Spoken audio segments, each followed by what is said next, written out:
দেশে বলে জন্ম মৃত্যু বিয়ে, তা বাকিগুলি কে করছে?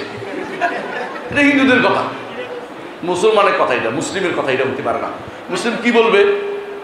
সব কিছু ছোট বড় সব লেখা আছে, একেবারে পাই পাই করে লেখা আছে, আমি হাত উঠাবো ওইটাও লেখা আছে। বুঝলেন কথাটা? কোনো কিছু আল্লাহ তাআলার তাকদীরের বাইরে কোনো কিছু নাই। তালিকা তাকদীরুল আজিজুল আলিম। আল্লাহ চাঁদ সূর্য যেভাবে নির্ধারণ করেছে, আমার আপনার জন্য সমস্ত কিছু এভাবে নির্ধারণ করেছে। কারণ ওই সরকারকে সবচেয়ে শ্রেষ্ঠ সরকার বলা হয় যিনি সব কিছু সুন্দরভাবে সাজাতে পারেন।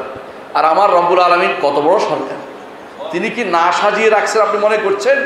তার সব কিছু সাজানো গুছানো, সব কিছু সাজানো গুছানো। তিনি সব কিছু লিখছেন, তিনি হওয়া চান, তিনি সৃষ্টি করেন এবং তিনি বান্দার আমলও সৃষ্টি করে দেন। আপনি এর চেয়ে সাধারণ আর কি খুঁজে পাচ্ছেন? সুতরাং বোঝা গেল যে যারা এটা বলে তারা সঠিক কথা, এই যারা বলে ভাগ্যে ছিল বা তাকদিরে ছিল, ভাগ্য না বলে তাকদির বলবেন। ভাগ্য একটা হাজুর নসিব, এটা ঠিক না। তাকদিরে ছিল, লেখা ছিল তাই হয়েছে, অবশ্যই এটা বলবেন। তাকদিরে আল্লাহ লিখছেন সেই জন্য এটা হয়েছে, হ্যাঁ এটা বলবেন। আমার জন্য আল্লাহ তাকদির লিখে রাখছেন, আমি কি করব প্রতি মুহূর্ত সেটা আল্লাহ তাআলা লিখে রাখছেন।